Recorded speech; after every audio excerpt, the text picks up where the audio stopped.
Je dirais que c'est une question assez philosophique et dont la réponse se trouve dans une certaine foi au sens de ton existence. Tu sais.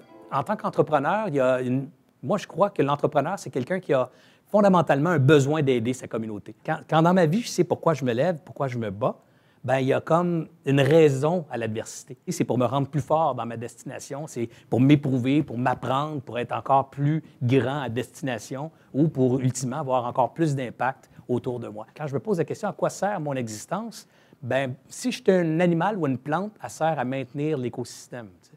Et l'entrepreneur, c'est souvent ça aussi. C'est souvent ça qui le motive à dire, bien, écoute, c'est difficile, mais je ne fais pas ça juste pour moi. Je fais ça pour mes employés, je fais ça pour ma communauté. Combien de fois il y a des entrepreneurs qui disent, dans la misère, là, quand ça ne va pas bien, ils vont être les premiers à sacrifier leurs revenus.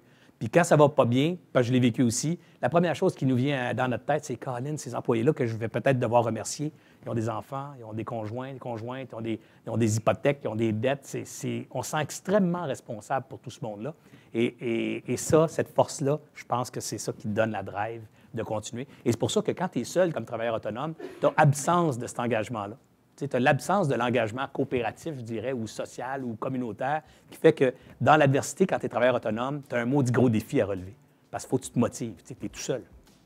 Mais quand tu es propriétaire de business, tu es tout seul, mais tu es aussi redevable de tellement d'autres gens qu'il y a comme une surforce qui s'installe.